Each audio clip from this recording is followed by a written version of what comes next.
time, many different cultures have used a bead weaving technique similar to peyote stitch or gourd stitch. It is not known if these cultures had contact with each other. The horse and children are made by Native American members of the Zuni tribe. The basket and necklace are made by contemporary and Native American artists. Hi, I'm Carol Perrenoud. In this bead weaving technique called peyote stitch, you are only required to use beads and a threaded needle. If you were to take a traditional brick wall and upend it, the bricks would be aligned much like beads in peyote stitch. There are two different kinds of peyote stitch. This one you can see thread above the beads. This is the one used by Native American Indians in the traditional peyote ceremony. They covered the handles of gourds and rattles with it. In this peyote stitch, there is no thread above the beads. You can only see thread between the beads. And this is the peyote stitch we will be doing in this video. Now let's review the supplies needed for this project.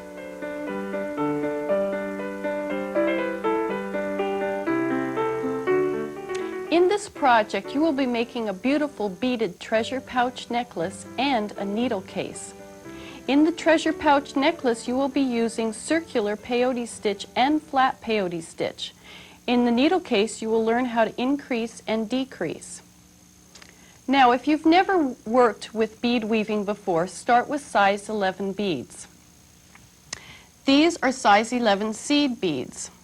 They are made of glass and currently made in Japan, the Czech Republic, and France. They have an oval or rectangular aspect ratio overall. They don't weave as tightly as these other beads, the delicious beads, but they will work just fine. These are called delicious beads, or they are also called DB, delica, or antique beads, and they are only made in Japan. They have wonderful matte iridescent finishes and things that you will never find in the seed beads. They are a little more expensive, but they weave together very well for peyote stitch. You will also need thread. This is Nymo size D thread. It comes in many colors. It's from the upholstery industry. It has flat parallel filaments and is so easy to thread in your beading needle. To secure your knots with the thread, use fray check or clear nail polish. The nylon thread likes to come untied, so always seal your knots. You can use either size 12 beading needles or between quilting needles. I prefer the size 12 beading needles because they are longer and I can pick up my beads easier with them. You will also need a sharp embroidery scissor, an empty toilet paper roll, or a paper towel. Empty paper towel roll is useful for starting your project on. Something to keep your beads in is useful. You can use empty jar lids or anything that's shaped like that.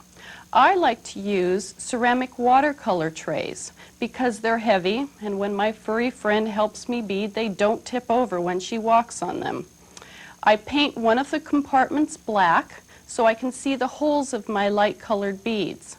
I also glue a piece of leather to the back side so they don't clank when I stack them up on top of each other. Use a good light when you're beading, something with a 100-watt bulb. Don't strain your eyes. When you're working, look up at a distance out the window or across the room every once in a while so your eyes can relax for a moment, and then go back to your beading. To keep my projects mobile, I use a padded case, and you can put your beads inside and then close the foam right down on top of them. And then I can carry them around and work on them when I'm waiting for 3 hours in the airport when my plane is late. I also use a little beam and reed light that hangs around my neck, and you flip it up and you can get a little more light then. If you would like to make your own design, a transparent graph is helpful to use over your drawn design, or you can use this as a master, enlarge it, and have a paper graph to use to draw your design on. A magnetic board is very helpful for peyote stitch so that you can keep track of your rows as you're working. Now I would like to share with you some color and design considerations before we start beading.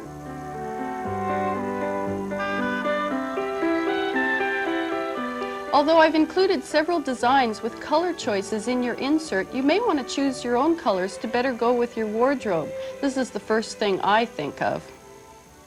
Beadwork is a lot different than just painting a picture. For example, all blue beads are not the same. Beads are made of different kinds of glass and therefore have different properties of transmitted and reflective light. For example, transparent iridescent beads are much more reflective than a matte iridescent beads. This is a transparent bead, yet it shows up different, much different than an opaque bead the same color. Here are some guidelines that I have found useful when weaving with beads. No matter what color they are, matte metallic beads tend to blend. Your pattern will be very subtle. This is also true if you use all iridescent beads. Dark colors recede and light colors come forward. If you want your design to really pop out, make it lighter than your background color. This is also true when applied to different glass qualities. Any colored transparent bead will recede compared to a colored opaque glass bead. I have found when using delicious beads that a design of shiny metallic irid beads shows up quite well when using a matte background. Always string or weave a small test pattern of your chosen colors to be sure the colors are behaving as you anticipated. Many beads together in a container often look darker than just one bead taken from the container and woven in with other colors. Likewise, colors that you might think a little garish when compared well in their packages will weave up together quite nicely. As you look at the graphs in your insert, there are some important questions that have to be answered. Does the design wrap all the way around? What is the multiple repeat of this design, and how many beads are in the first row? Let's look at one of the designs in your insert, the basket weave pattern, which we will be following throughout your project. This design wraps all the way around the bag. I usually start this with 70 beads. The multiple repeat for this is 10 beads, so if you wanted a smaller bag you could use 60 beads, or a larger bag you could use 80 beads, but a multiple of 10. The next bag is the ripple diamond pattern, and it also wraps all the way around. The multiple repeat for it is 8 beads. I usually start with about 88 beads, but you could start with 80, 88, or 96, but a multiple of 8.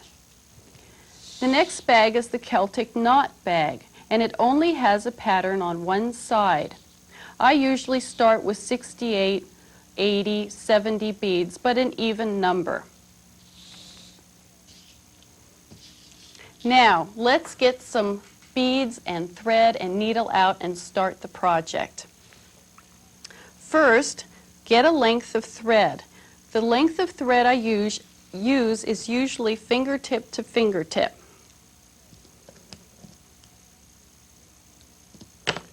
I run my fingers along the thread to get out any kinks from being wrapped in that tiny bobbin.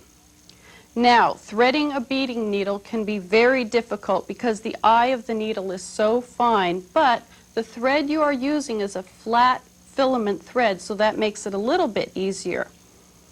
I'm going to demo threading a needle using a tapestry needle and some heavy crochet thread so that you can actually see what I'm doing. Cut the end of your thread off nice and clean. Pull the thread down between your thumb and forefinger and smash it until it's flat. It'll disappear between your fingers. Lay the eye of the needle right over top where the thread disappeared between your fingers, then open up your fingers. The thread will come through the eye of the needle just like magic. This is a tapestry needle threading technique, and many students have found it useful. I hope you do too.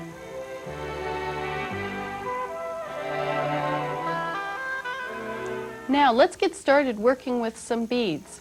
All directions are given for right-handers. You left-handers just reverse the directions and insert left for right and right for left. The bag is worked from the top here, working down the body of the bag to the bottom using tubular peyote stitch. I will be using these larger delicious beads so that you can better see what I'm doing. But these are size 11 delicious beads which you will be using. To start, string 70 beads of your background color. Try to pick up the most uniformly shaped beads that you can find. If they're too fat or too skinny, put them in another compartment and you can save them later for your fringes. Try to pick the beads up directly out of the dish. Don't pick them up with your fingers. You will become much faster this way, picking them up directly out of the dish.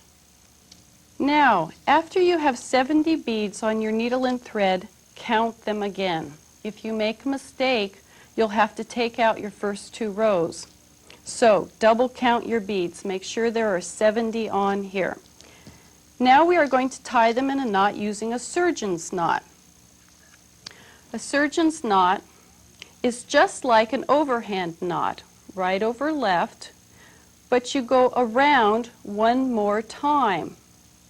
Then I tie a square knot on top of this. Remember square knots? Right over left, left over right.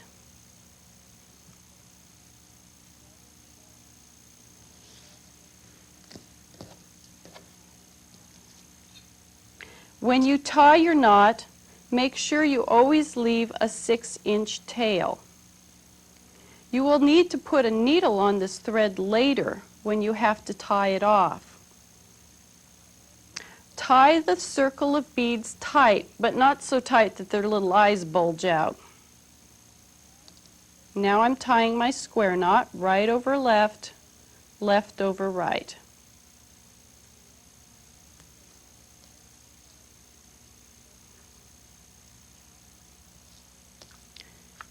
Now I take my toilet paper tube, which I've slit lengthwise with just scissors, and curl it onto itself to make it a little bit smaller.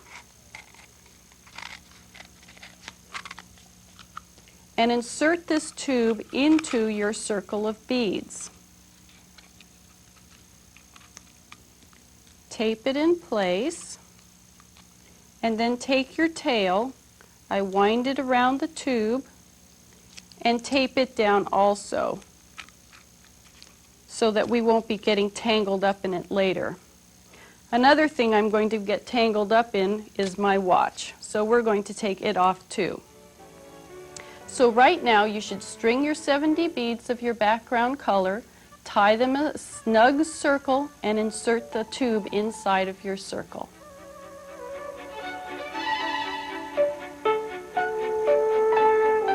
Now that you have your circle of beads tied onto your cardboard tube, we can start row 2. Pick up a bead, skip the bead immediately to the left of your knot, and go through the next bead. Pull the bead snug. You want to distort the bead above it and push it upward. The little mantra you're going to have going through your head is pick up a bead, skip a bead, the one immediately to the left of your thread, and go through a bead. Give it a little tug. Always pull the thread out to the left. Never pull it down across the front of the bead. It will fray your thread, and you can pull your rows apart that way. Pick up a bead, skip a bead, go through a bead. This is probably the hardest row you will have to weave. Sometimes it's hard to get the needle into the next bead. So what I do sometimes is push the needle vertically into the crack behind the bead that it needs to go into next. Swing the bead to the right, and the bead will click into the bead it has to go into, and then I push it forward. pull it up and give it a little tug. You can see also that I'm keeping the thread out of the way while I'm weaving with my thumb. Push the needle vertically into the crack, rotate it, stay in there you, rotate it to the right, pull down, and it clicks into the next bead and push it forward. Give it a little tug and it distorts the bead above it. You should try and work snugly going around this row. Check your work and make sure it's snug. If you have to tighten your beads, go back and actually pull on the beads that you've added and pull them up tight.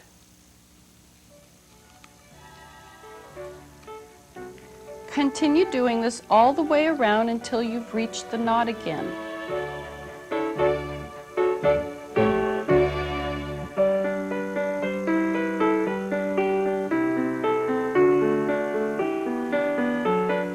Now that you've completed row 2, I'm going to show you how to join the rows.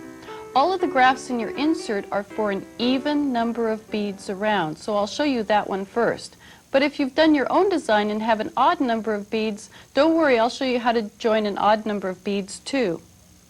To join the rows for an even number of beads, pick up a bead, skip a bead, the bead now is directly in front of the knot, and go through a bead, just like before.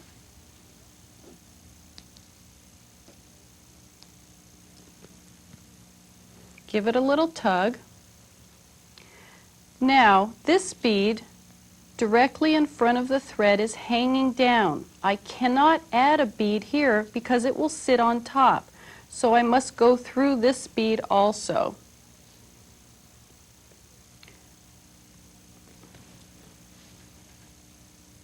So at the end of every row for even circular peyote stitch, you must go through 2 beads. I compare this to crochet. It's just like chaining 1 at the end of a row. Now let me show you how to do an odd number of beads. This is what the end of the row looks like for an odd number of beads. Pick up a bead. You're going to skip the bead directly to the right of the knot and go through the next bead that's hanging down.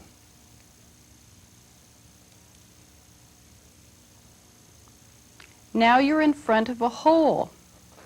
You never have to go through 2 beads, and the row never really ends. It just spirals downward. You'll probably lose the beginning and end of each row.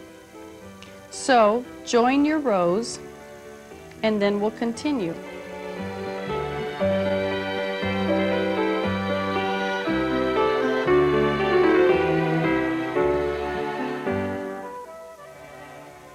Don't let that sigh of relief escape too soon. You're doing great, but now we have to learn how to read the graph. A peyote graph is a little bit different than a loom work graph or normal grid because the beads are staggered. Now let's look at the graph here before we pick up any more beads. To read a peyote stitch graph, you look at every other vertical column, and those are the beads you pick up. These are all background colored beads. To read the next row, you slide the ruler down half a space so that the beads that were cut in half in those columns are now whole beads. And we read these beads, which are still all background colored beads. Now, you'll notice in the first 2 rows that we did all background color beads. When you determine how many beads are in your first row, you actually count every vertical column. And we had 70 beads in the first row. So there were 70 vertical columns all the way around your graph. That's why we're starting our graph with all background color beads for the first 2 rows. It's easier. As you get better, you can put designs in these first 2 rows. Now let's look at the next row. Slide the ruler down a half a space, And the beads that were cut in half are now whole. Row 3 has a background, a background, a background, all the way across. Every other vertical column are the boxes that you read. Let's slide it down again, and this is the row we're on right now. Here's a pink bead in our arrowhead color shape. Background, background, background, background, pink. Then you're going to repeat that repetition all the way around. Pink and 4 backgrounds all the way around. Now, if you're having a really tough time reading little boxes, there's a more intuitive way of doing this. And I actually use this method when I'm using the Celtic knot design or any design that has a lot of geometric shapes in it.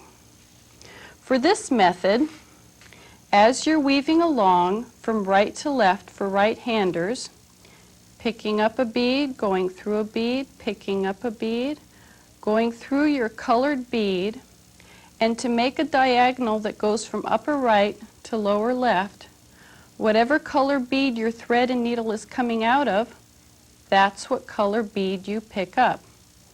And that will make a diagonal from right to left. To make a diagonal from upper left, to lower right, as you're weaving from right to left, picking up a bead, going through a bead, picking up a bead, going through a bead, whatever color bead you need to go into next to make the next stitch, that's what color bead you pick up. And you will make a diagonal from upper left to lower right. If you want to make a vertical line, after you've done this bead, you weave a whole other row of just background color beads, and then in the following row, as you're weaving along, picking up a bead, going through a bead, when you get to the space directly underneath of your vertical line, that's when you pick up the color bead so that the vertical line will continue. It takes 2 rows to do a vertical line. In peyote stitch, you cannot do a straight horizontal line because of the staggered nature of the beads. Now, another thing to consider is that the end of your row will move 1 bead to the left for every row if you are right-handed. So if the end of the row was here for the first row, it will be here for the second row, here for the third row, here for the fourth row, here for the fifth row, and will continue spiraling around the bag like that. First, we must flatten the tube. Take your tube, and where the tail is, use that as one of the creases and flatten it. We do this because we want a flat bag hanging around our neck, not a little tube. There's actually a little bit more thread between the beads on the corner of the bag than along the flat front and back. From now on, work it on this flat tube for a few more rows, and then we will be working it on in our hands. Now, things get much easier. Row 3, remember, is a pink bead, 4 background color beads, a pink bead, repeated all the way around. Pick up a pink bead, skip a bead, go through the next bead that's hanging down, give it a little tug, background color bead. The space where the bead lies is now a lot more apparent since the beads are staggered. And it will continue to be like this.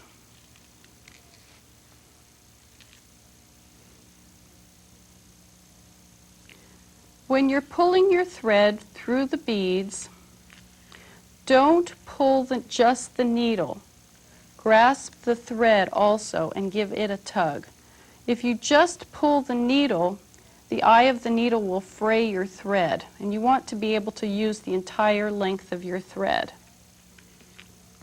4 background color beads and another pink bead, and repeat that pattern all the way around. Okay, this is the last bead of row 3, and we're going to go through 2 beads to join the row. Now we're starting row 4. We're going to pick up a pink bead, 3 background colored beads, and 2 pink beads, 3 background colored beads, and 2 pink beads, repeated all the way around. Your mantra is still the same. You're still skipping a bead, it's just pushed up, and it's a lot easier to see that bead that you have to go through now.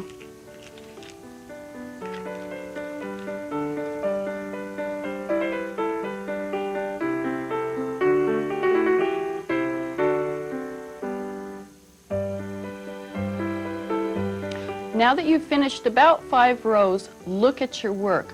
Oftentimes you make a mistake and you don't notice until the following row. So let's look at the work here. Check it out, make sure all the beads are aligned evenly. Oh, we have a mistake right here.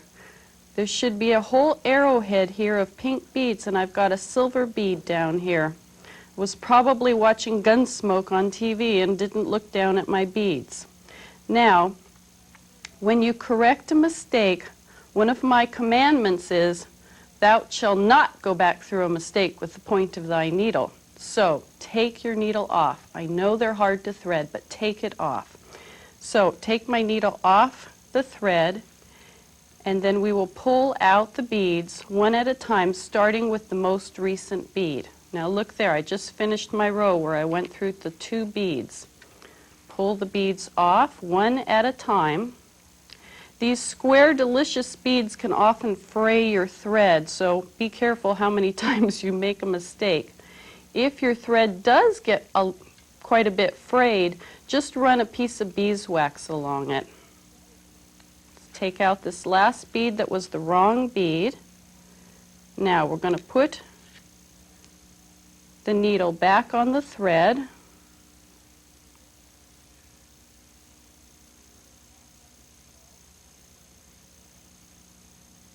And pick up the correct bead, which was supposed to be a pink bead.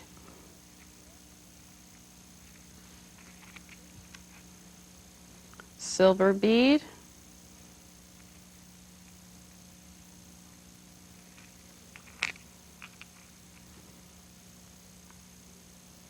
And a pink bead. And that was the end of the row. So we're going through 2 beads right there.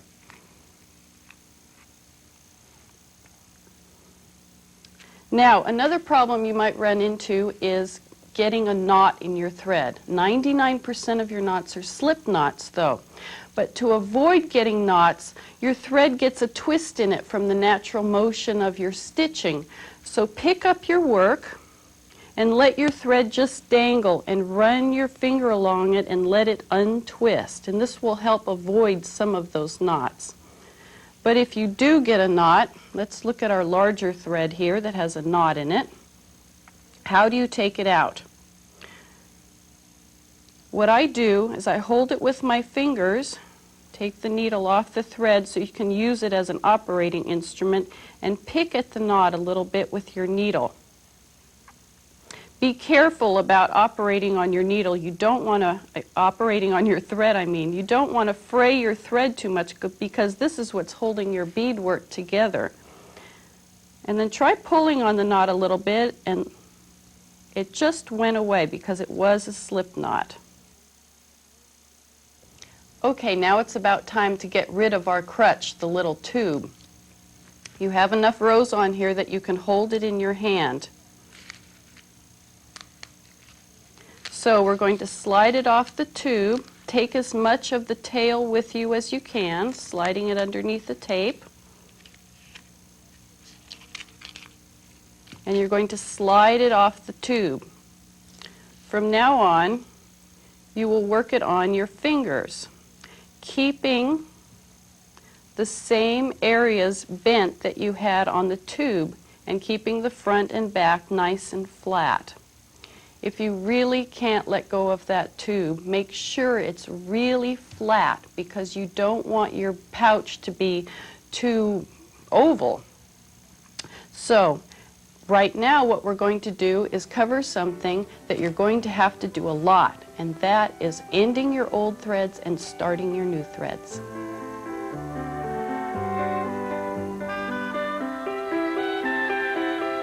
Weave until you have only 6 inches of thread left, and then it's time to start a new thread.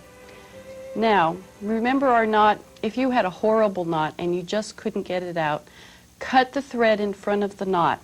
If you have just 6 inches left, this is how we're going to tie it off and start a new thread. But if you had less than 6 inches left, the knot was really close to your work, you're going to have to pull out beads until you have 6 inches to work with to tie off your thread. Now, to keep from losing your place, I usually add my new thread before ending my old thread so that the new thread comes out of the same bead that the old thread is coming out of. So, get your length of thread, fingertip to fingertip, cut it off, and thread a new needle on it. So now you have 2 needles here. At the end of the thread, I tie a little knot. This is just an anchor knot. It's just like an overhand knot, and I usually do about 2 of them on these beads because the holes are so big. This is not considered one of your structural knots. It's not going to keep your piece from falling apart. So, this is just a little anchor knot that we tie, and there is a tail after it that we will cut off later when we're done. Look at your work. The purple bead is where our thread is coming out of. And we're going to look up diagonally to the right from that purple bead. All of our holes line up in this work in diagonals, so that's the path that you have to take with your thread. Count up, about 7 beads and go through a couple beads at a diagonal with your new thread. Pull it up until that knot just goes inside. Now we're going to tie the first of our structural knots. Push the beads apart so you can see the thread, and you're going to go behind the thread, between the beads with your needle.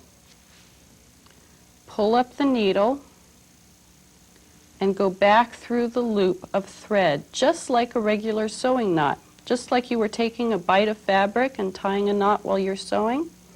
Pull the knot up, and now is when I seal the knot. Usually I have to put this down, a little bit of nail polish on the end of my needle. Use your needle to wipe the nail polish on your knot. This way it keeps it from getting on the surface of the beads. If you do get any nail polish on the surface of the beads, wipe it off right away while it's still wet. Then wipe off your needle right away while it's still wet. Get all that nail polish off. Go down diagonally to the left, 2 more beads. Tug, and your knot will disappear into the hole of the bead that it was next to. And now we're going to do another knot. Always do 2 structural knots. Nylon thread is slippery and it likes to come untied. So, behind the thread between the beads with your needle, pull up the thread, back through the loop, just like a regular old sewing knot. Pull it up and seal your knot. Nail polish on the needle, wipe it on the knot,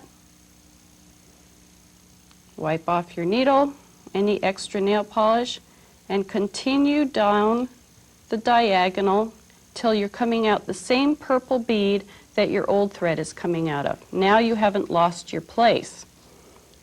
So there's our new thread. At this point you can cut off that little tail on the end of your new thread. And now we will end the old thread. And it has a needle still on it that you were working with. Now the old thread is tied off in the same manner, except we go up a diagonal to the left in this direction. from the purple bead going up a diagonal in this direction. So just the opposite. Go through 2 beads, behind the thread, between the beads, take a bite, pull it up, back through the loop, seal your knot,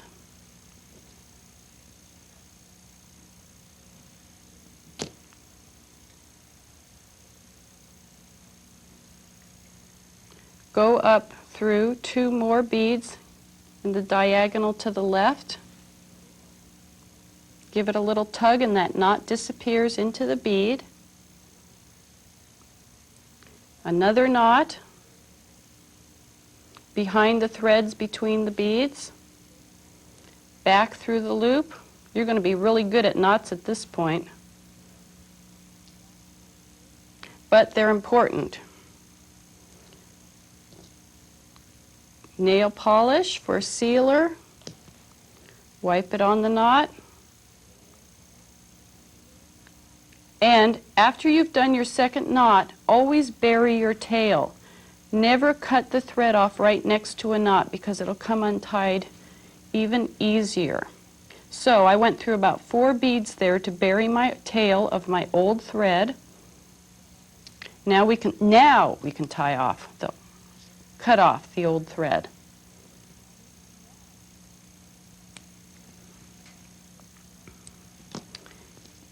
Now we're all ready to continue with our new thread. So continue working on your bag all the way to the bottom of the graph. At the bottom of the graph, work a few extra rows of background color. And that's because when you close the bottom of the bag, it gets sucked underneath the bottom of the bag where your fringes are, and you don't want your pattern sucked underneath there. So just do like 2 extra rows of background color. As you're working down the bottom of the bag, be consistent in your tension and try and pick up the most uniform beads.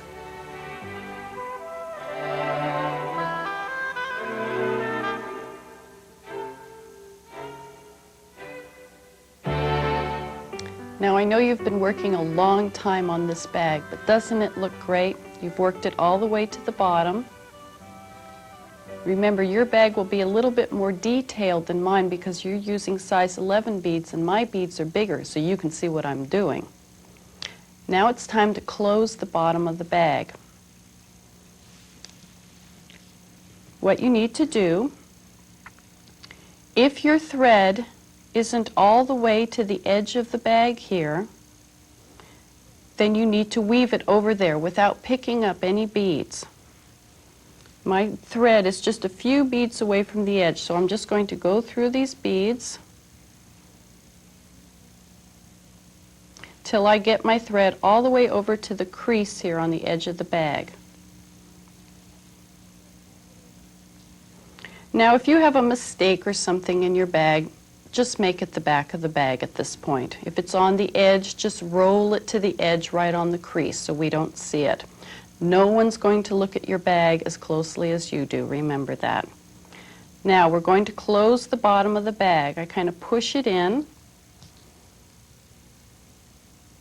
and see if my little beads mesh. They want to mesh like little alligator teeth. And my beads do.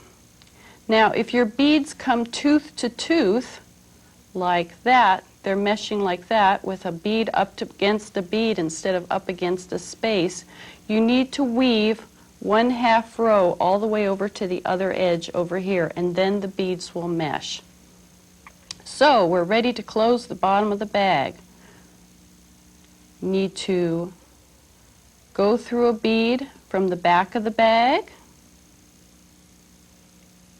and then we go through a bead from the front of the bag. Your thread is going to be taking a zigzagging motion. You're just going through the beads that are sticking up. See the thread path? Pull it up. It's like lacing shoes almost.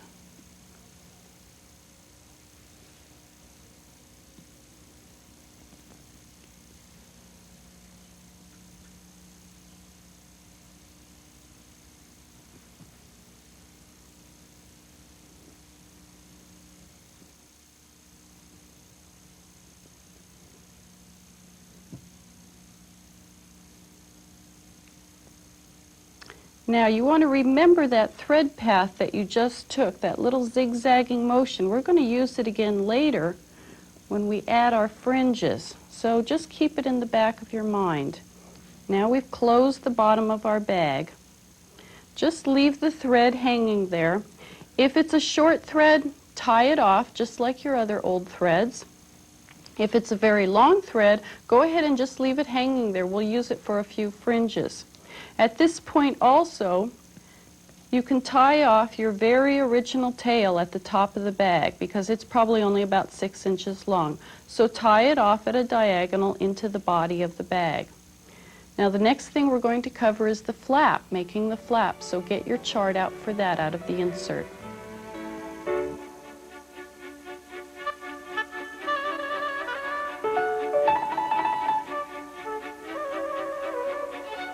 Now that you've completed the bottom of your bag, let's look at the other things that you'll be doing to finish it. We'll need to make a flap and a strap and your fringes. But let's work on the flap first. Now, not all bags have a flap. You can perfectly finish your treasure pouch necklace without one. But if you want to make one, this is a very simple one. It's shaped just like a little envelope flap, with parallel edges up to a point.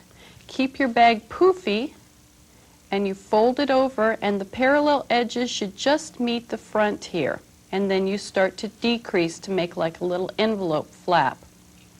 So let's do that on our larger beads now.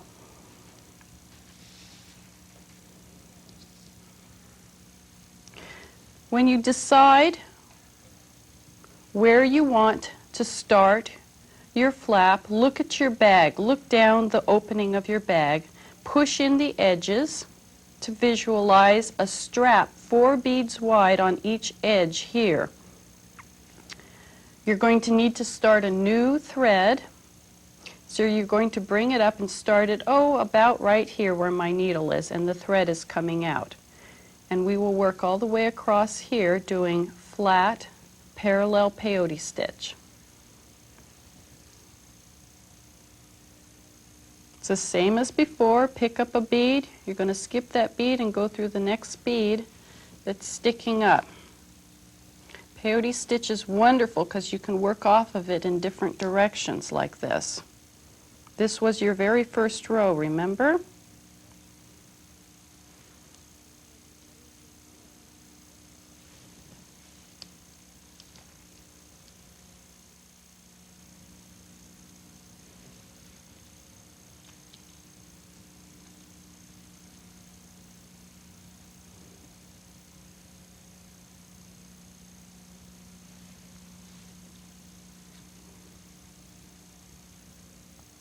If you would like to incorporate a design from the bag into your flap, you might want to graph it out on the graph that's in your insert.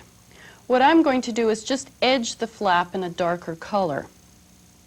We're almost to the end of our row here. And now we're going to turn. I'm going to pick up a darker bead for my edging. And we're going to reverse the direction of the needle. We just came out of this bead, and we're going to go back through the bead that we just came out of. Well, actually, the bead that we just added. And pull it up. Now this likes to loosen up when you turn, so pull the thread tight there.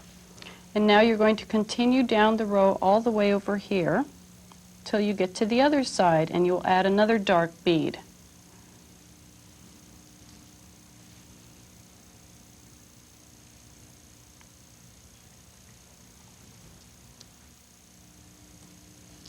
Here we are at the other end of our row.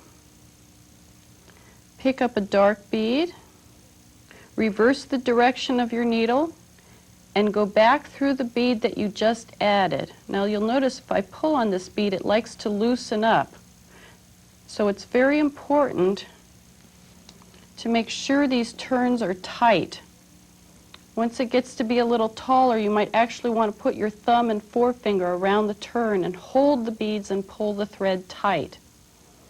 Now continue working flat peyote stitch back and forth on the flap until it's long enough that it reaches the front of the bag. Next we'll learn how to decrease to the point for the flap.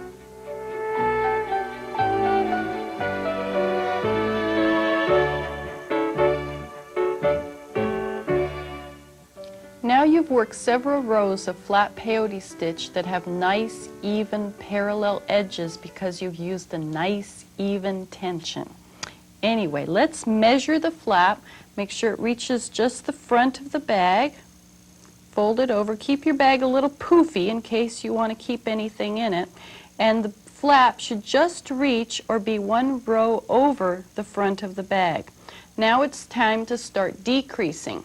Now decreases happen very quickly because you're decreasing 2 beads in every row, one at the beginning and one at the end.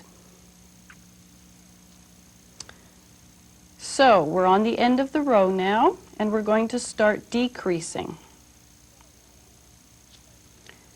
Now this bead right here in our decrease should be a purple bead, so let's take him out. I'm going back through the bead with the blunt end of my needle.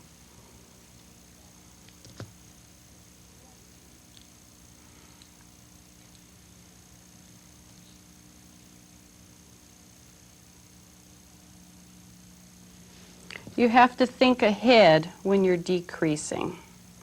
But don't worry, you've got your measurement now, so let's just put a purple bead in there. Now we're ready to do our decreasing stitch. Normally we would have a bead right here up on the edge, but to decrease we don't put a bead. So go back through the last bead that you added, see how he lifts up with your needle going in the other direction, and pull up the thread. There's no bead there and it makes a little angle. Pick up another dark bead to make our angle. Now we're going to continue across with our light silver beads.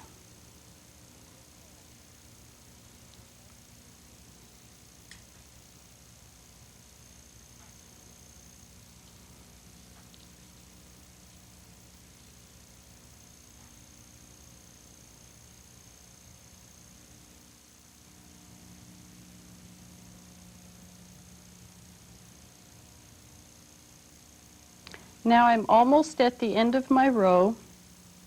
Pick up a dark colored bead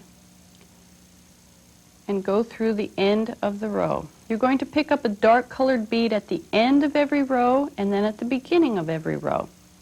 Now we're ready to turn again with a decrease. Usually you would add a bead, but you don't add a bead right here. Reverse the direction of your needle and go back through the last bead that you just added. And now pick up another dark bead.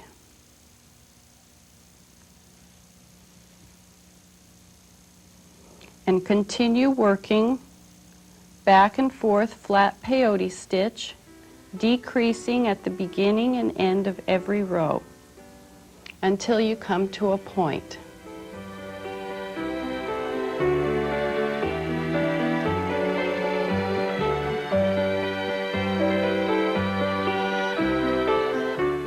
Now I've worked my flap down to the point, and let's look at it. It's shaped like a little envelope flap.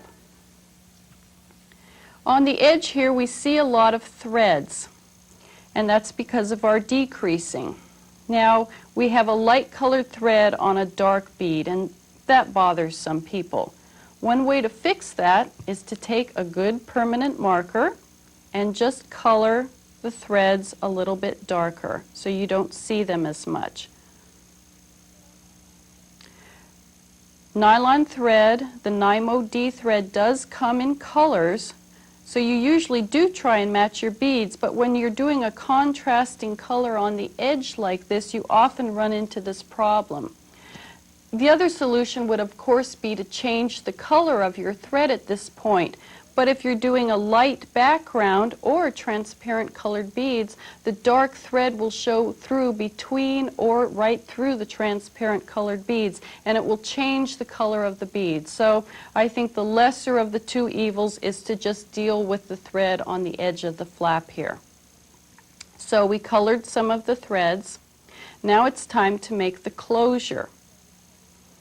Now, you might get excited and want to continue to make the loop to make the closure, but we have to get the button first, or the drop, whatever we're going to use. It's like making a buttonhole before you even have the button. So drop the thread from your flap, and you're going to start a new thread for a button first. We're going to do that first. And to measure where you need to add that thread, bring the flap over and bring the thread in and add a new thread just below the point of the flap, right there.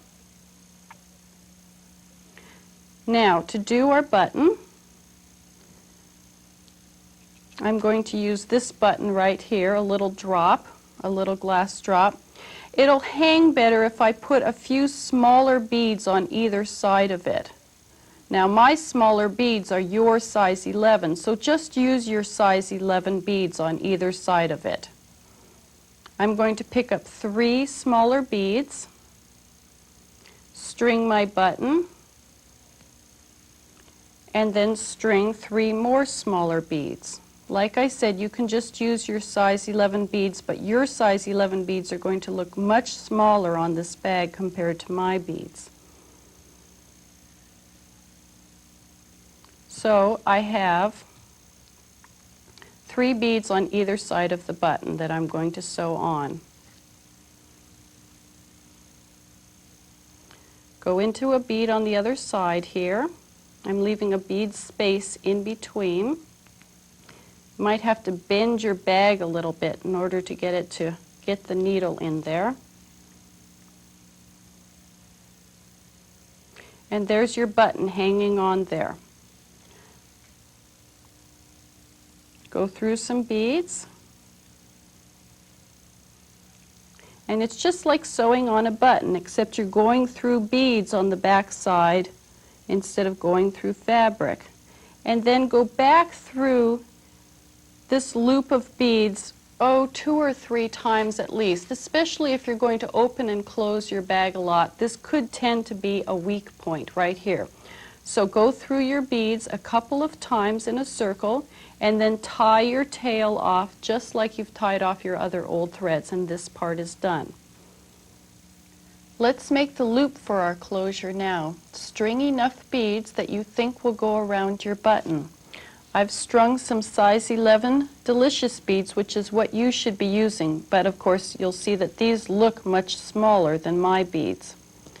To measure your loop, grasp the thread and form it into a circle, and then test it over your button to see if it'll fit.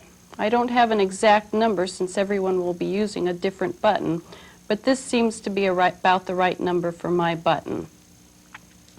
Now we're going to stitch them on there. Go back through the bead,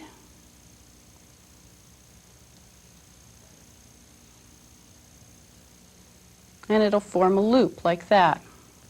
Now this is again another potential weak spot in your piece, especially if you're going to open and close your bag a lot. So you'll want to go back through this loop of beads, at least 3 times if you can. And when you connect with the beads in your flap, don't just go through the beads on the tip here, because that'll pull on it and separate it from the rest of the flap. Weave down into the beads and almost maybe form like a figure 8 going back and forth like this. When you're all done going through the loop 3 times, weave back and forth in the tip of the flap, following the same thread path that you did when you wove the beads on. This will strengthen this whole area right here, and it'll just hold together better. Well, we've finished our closure, and now let's do our strap.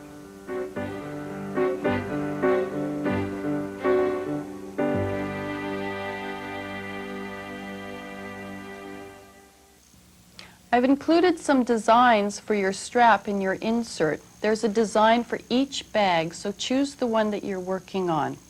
Now, let's start and make a strap. Here's the design for the basket weave pattern that I'm doing. To start with, pick up a bead of your background color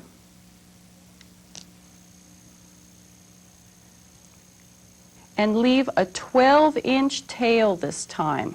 We're going to use this tail to weave the strap to the body of the bag later, so make sure you leave it extra long. You're going to take your bead that's on your thread and literally tie a knot around the outside of the bead. This is another reason where you want the thread to match your beads. So I'm going to go right over left, little square knot, and left over right.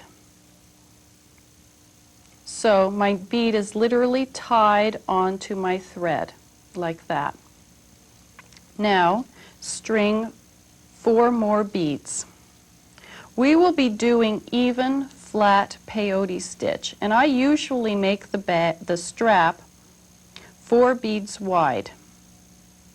It's much easier to do even flat peyote stitch than odd, so I just do even for the strap. I have included a design of how to do odd peyote stitch in your handout. Here are our 5 beads now on our thread. It's kind of confusing because we're talking about doing even flat peyote stitch, but to start we add an odd number of beads, 5 beads. It's because the last bead is going to become the first bead of the next row. So here's my tail in my thumb. Here's the 2 beads closest to my needle. I'm going to scoot them away, and I'm going to go through the 3rd bead with the point going towards the knot with my needle. Pull it up.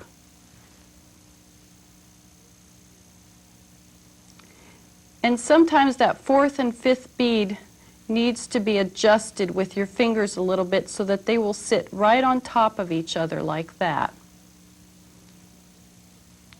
Now pick up a bead, skip a bead, and go through the last bead which has the knot tied around it.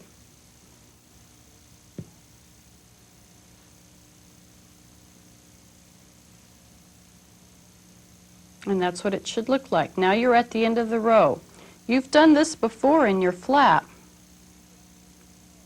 Pick up a bead, change the direction of your needle, and go back through the bead that you just added. We're still doing just background color for right now. Hang on to the edge of your turn and give the thread a tug. Remember, this likes to loosen up, and you're going to have a lot of turns in your strap going back and forth. Over time, the nylon thread will stretch, so if you carry things around in your bag, and just the bag itself is a pretty weighty little object, so it can stretch the nylon threads in your strap, so weave it extra tight when you start. Now we're ready to turn again, and I'm going to start my pattern by picking up a dark blue bead. Change the direction of your needle, and give the thread a good tug there on the end so the turn is tight. Now I'm going to pick up another dark bead.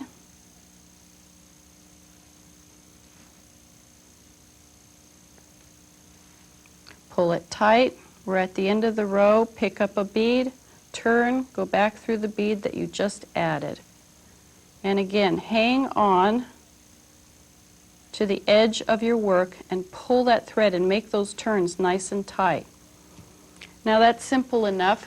It's a great carry-around piece. Your strap is actually done separately from your bag. We attach it later. So this is great to carry around and work on. Continue making your strap. Now how long do you make it? Everyone's body is different. And what I do is I actually measure on my own body, looking in the mirror, and take a tape measure and put it around my neck and say, well, do you want it hanging above or below your bust line? think of the collars or the scoop neck that you're going to be wearing it with, and how is that going to look with it.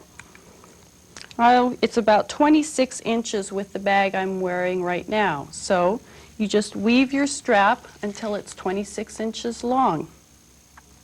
Now, you're going to need to start and stop several threads as you weave the length of this strap.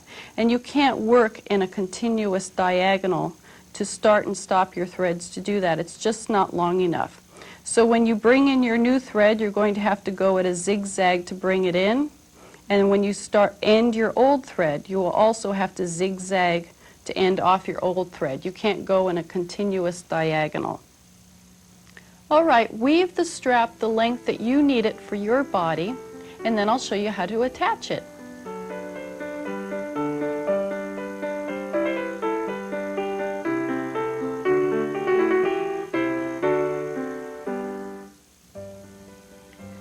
Let's attach our strap now. Now my strap here is 4 beads wide and looks pretty heavy compared to the size of the bag. But that's because I wanted to show you how to do 4 beads wide. The strap that you're doing will be much more delicate. To attach the strap, we're going to mesh the little teeth together of the alligator just like before at the bottom closure of the bag. See how they mesh together? And we're going to just weave from one side to the other. It might be difficult to get into here because of how tight the beads are woven.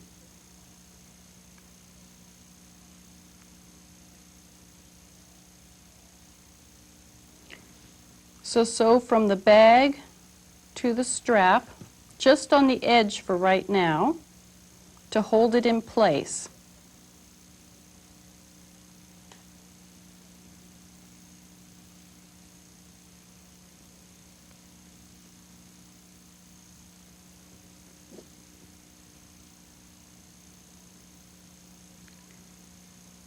Now the attachment point again can be a very weak spot. I've seen more bags break here than anywhere else that needed repair. And what you need to do to alleviate that is to weave deeply into the bag at diagonals and then come back up and then weave deeply into the strap again when you're weaving back and forth. That's why you have this 12-inch tail. So weave deeply in both directions of your strap and your bag. Then when you attach the other side of the strap, make sure the strap is not twisted, and attach the other side here over here. Mesh the little teeth together. Now if your strap isn't exactly on the sides of your bag, it's okay that it's more towards the front would be better than more towards the back of the bag. So it actually hangs a little better when the strap is more towards the front of the bag. Tie off your threads when you're all done, weaving back and forth deeply into the body of the bag and into the strap, just like I showed you before. Now never force your needle through a bead. If you break a bead, it's an involved process to fix it. You cannot just replace a new bead in the hole where the old bead broke, because the thread that's going across the hole will always force that bead up. It will never lie flat. You must actually cut the thread there, unweave it, and then tie off the little tails and then bring in a new thread and reweave that whole area, inserting a new bead into where the old bead was cracked. So be careful. You want to weave deeply back and forth, but don't force your needle through the beads.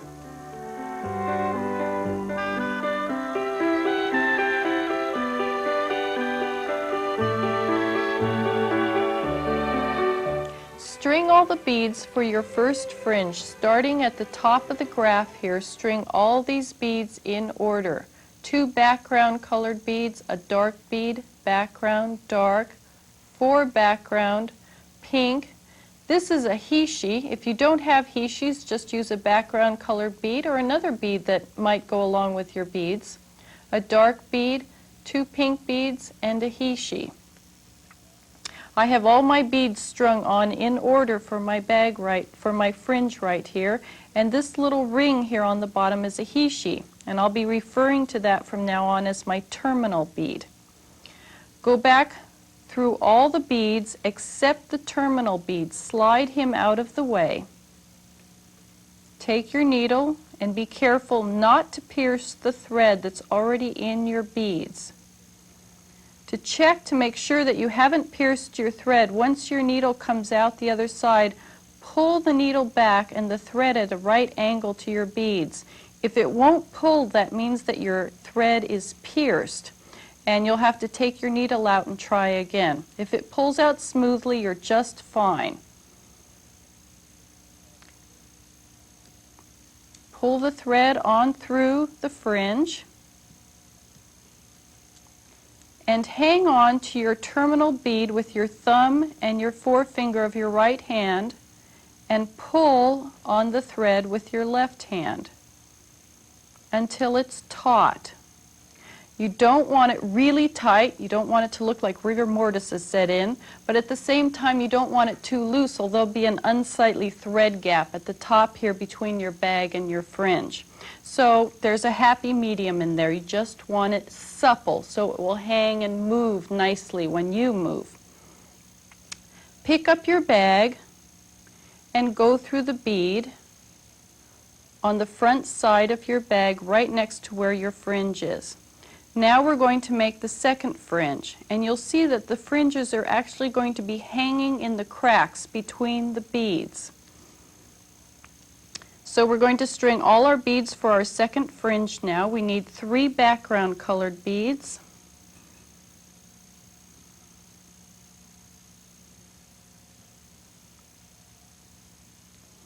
A dark bead and a background colored bead.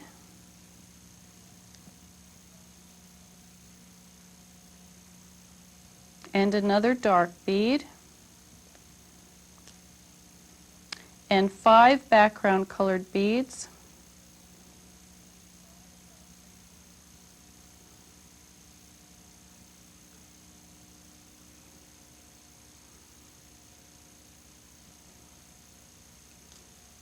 a pink bead,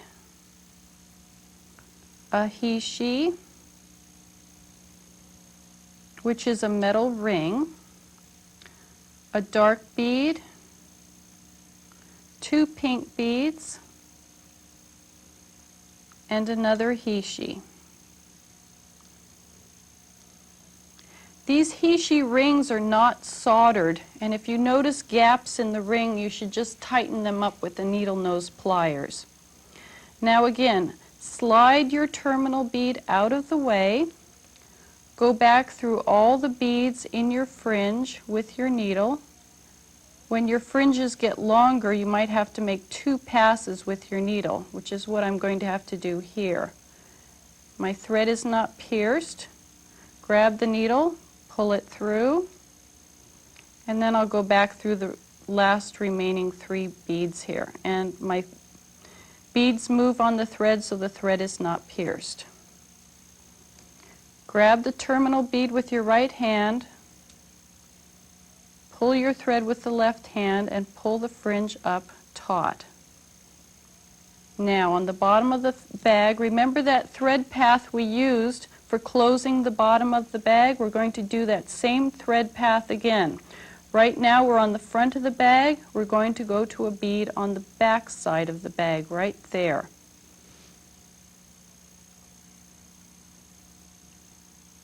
And the fringe will lie in the space between the 2 beads. Now we're ready to do the third fringe. Be calm when you're doing your fringes. You'll have to tie on new threads probably and end your old ones because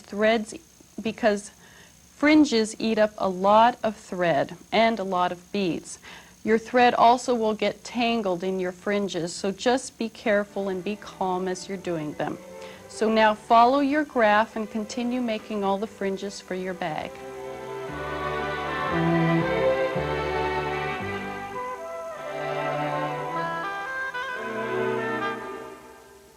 Aren't you excited? You've finished your treasure pouch necklace. Doesn't it look great? This is the basket weave design, just like the colors given in your handout. Now if you'd like to make your fringe a little more exciting, I hate skimpy fringe. You must have lush, wonderful fringe. Anyway, I added an extra layer on here by doing these little loops with the little drops on the end. These happen to be brass drops, but you can also find glass drops. And they're just looped in here on top of the fringes that already exist and sewn to the bag.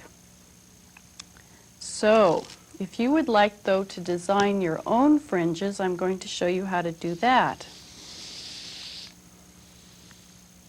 What I do is I lay my bag without any fringes on it on top of a piece of paper. And maybe I'll just start sketching. You can sketch geometric designs on there if you want different geometric designs than what's on the handout, or you can draw amorphous designs, shading from one color to another. And you just draw these colors in. Say we want something like this in pink that's already on the bag. And let's say we want some blue down below it. You use this as a cartoon to lay your beads over top of. You count the beads in each color area, and you can make yourself up a graph for this afterwards, or you can just use the cartoon as you're making your fringe. Now here's an example of a bag that's already done, and the cartoons that I used for it. This fringe is very lush. It has 3 layers of fringes on it. So what you have to do on the bottom of the bag is you're actually weaving, zigzagging in and out through the beads on the bottom through 3 separate rows of beads. Now here's the first cartoon I made. This is the back fringe, and it's just an amorphous design. And then here's the second row of fringes. So all I did was to lay the fringes right over the cartoon as I was making them and match the green with the green and the dark areas with the dark areas, like that, as I made the fringes. So you can make up any pattern you want that way. And here's the third layer of the cartoon. I drew these straight lines in here to better help me follow my cartoon when making the fringes. Now the only thing I haven't shown you in this project is how to increase in peyote stitch, and I'd like to show you that now. Here is a piece of flat peyote stitch just like your flap or a really wide strap. Now we're going to increase in the middle here. Normally we would just pick up 1 bead, but to increase we're going to pick up 2 beads and stitch them into the same area. Pull tight and smash those 2 beads in that space. Now it actually takes 2 rows to do a complete increase, so we're going to work normal peyote stitch to the end of the row, picking up 1 bead. Usually you don't increase every bead unless you want your piece to ruffle. Usually you'll increase only a couple times in an area in order to get it to fold out.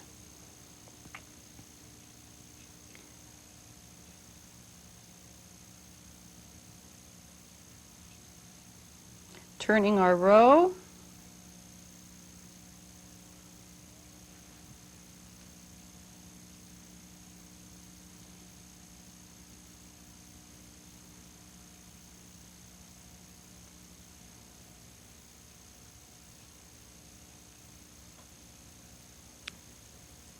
And now we're to the increase where the 2 beads are stitched together. I've picked up 1 bead and I'm only going to go into the first bead of those 2 beads that are stitched together.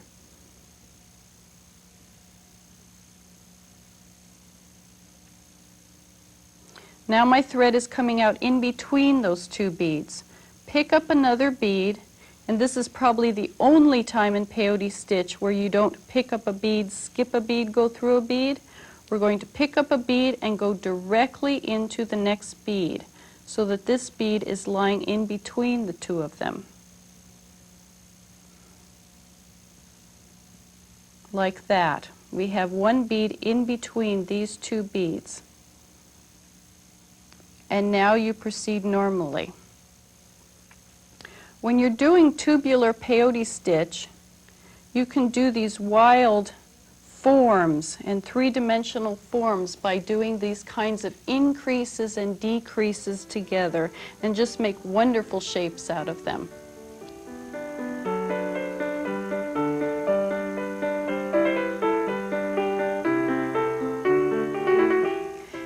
Here's the basket weave bag that you've made, but now I'd like to show you some other variations on bags that I've made that you can use on future bags that you make. This bag had a strong design element on the front, which I did not want to cover up with a flap closure, so the flap is actually closed on the back side of the bag. This also makes the bag reversible. You can wear it either way. This is my tabaquar bag, and it has a unique lid. There are holes left in the lid in the weaving so that the strap goes through them, and this is how the bag opens. These are feathers here on the side of the bag. This is the Celtic knot design bag that you have in your insert, and this is the only bag here that we have that's made out of the seed beads. You'll notice it has a little bit different texture than the delicious beads. This bag has a mirror image design worked on both straps. Then going down to the flap actually has 2 points worked into it with no button closure.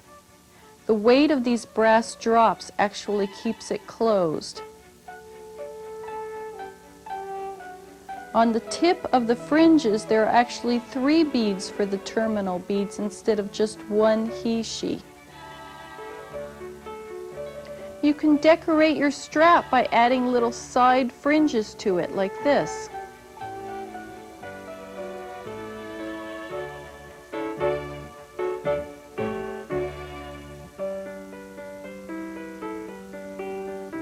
This is called my parking meter bag because it's very small. It just holds a quarter. Therefore, I wanted a shorter strap and it wouldn't fit around my neck. So I added a closure to the back here.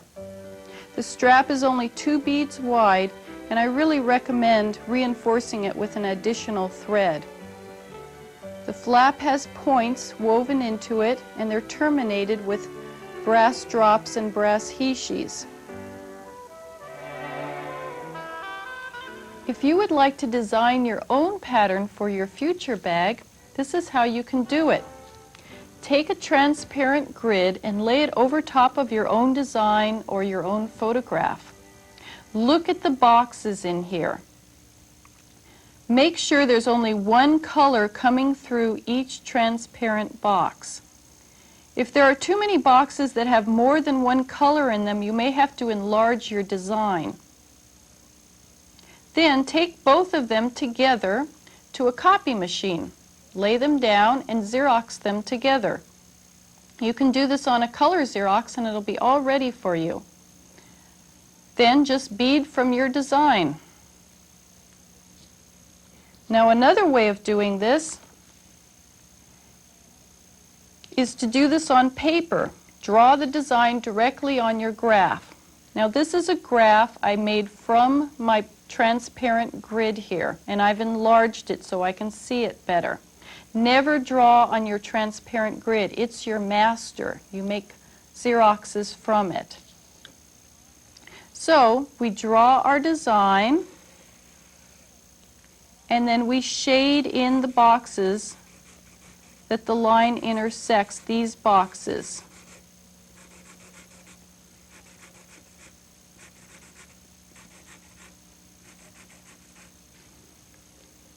Does this look like your design at this point?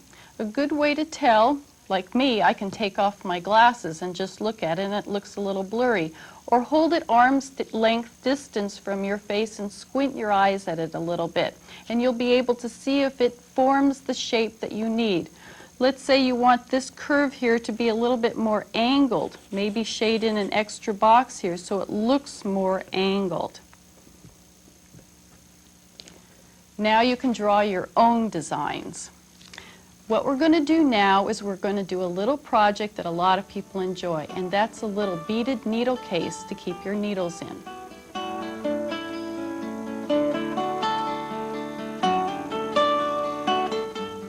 These are beaded needle cases using size 11 seed beads and using the Celtic knot design that's found in your insert. This needle case is made with size 20 beads. You can get a lot more detail with the tiny beads you can see. Take your wooden needle case and encircle it with your first row of beads. Here's my tail up here. I merely wound it around the neck of the needle case to secure it instead of using tape. This is worked just like the treasure pouch bag that you just made. Just think of this needle case as your cardboard tube. Now, if your beads are a very dark color, you might want to paint your wood a darker color so the light wood doesn't show through between the beads. And you can use a marker for this or paint or whatever, but paint the wood so it doesn't shine through.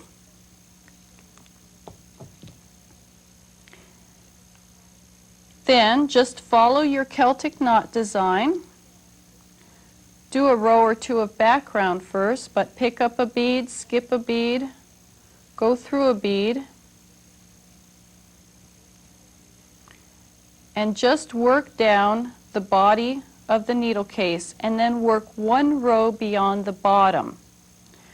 On the bottom we're going to have to do some decreasing. Now this one here is a little bit larger so that you can actually see what I'm doing. Push the beads against the bottom of the needle case. Whenever two beads touch, you'll sew those two together.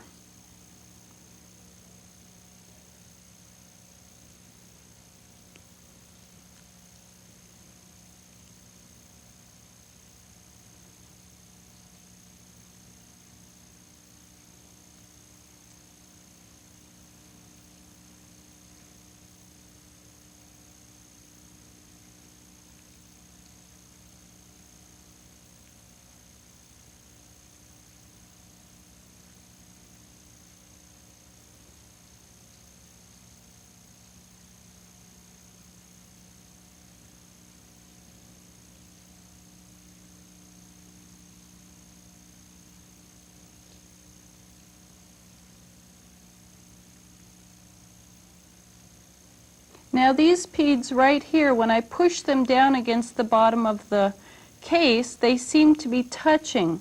So instead of adding a bead right here, I'm going to decrease, which is not to add a bead. So I will sew directly across all the way here and pull my thread tight like that, and I've decreased. Now you won't do all your decreases together. You will stagger them around the circle here.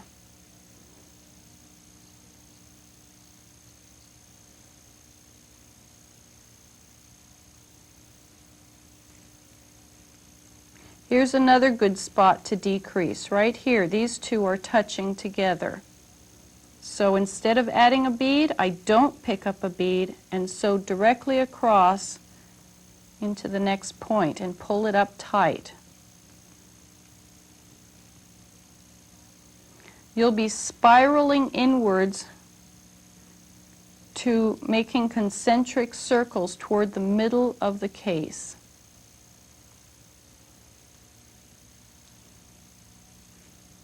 Here's another place to decrease. Right here. Don't pick up a bead, just sew directly across the space there and pull it up tight. And those two beads will be pulled up together. Don't be afraid to take out a row. It's hard to do this the first time perfectly. It's important to try not to decrease too quickly. You don't want your beadwork looking like lace. You want it to look like solid beadwork. And this is the bottom of the needle case. Who's going to look at that? So anyway, work in concentric circles, decreasing as necessarily until you get to the middle and stuck one bead in the middle there, and then tie off your thread. You know how to do that. Now to do the top, again, just tie on a circle of beads onto the cap here and work upwards. And then decrease over the top of the cap. The second cap will be much better than the bottom because you've practiced once. So work over the top of the cap, stick one bead in the middle there on top, and tie off your thread. You can see how it looks in concentric circles pulled up here on this cap that's already done. Remember, whenever you start a new project like the needle case, count the number of beads in your first row. Then you can tell whether you have to join an odd or even number of beads. I've shown you how to do both already. I really hope you enjoyed making a treasure pouch necklace and a needle case. Remember your peyote stitch mantra: pick up a bead, skip a bead, go through a bead. Be brave, experiment, and have fun. I always do. This is my troll bag. You can treat peyote stitch much like a cloth in that you can surface embellish it. See how I've sewn beads to the surface here? Also over here in the foliage area where it's very three-dimensional, I sewed tiny little fringes of size 20 beads in here and antique sequins for the flowers. I used lots of different kinds of beads in the fringes. There are delicious beads, 3-cuts, seed beads, stones, bones, everything. Remember when I told you could use all those irregularly shaped beads in your fringes? This is the kind of fringe you can use them in. Don't try and use them in your fringes that have a geometric design in them where you have to count. I see some little hands grasping the edge of the stone wall. Is there someone inside?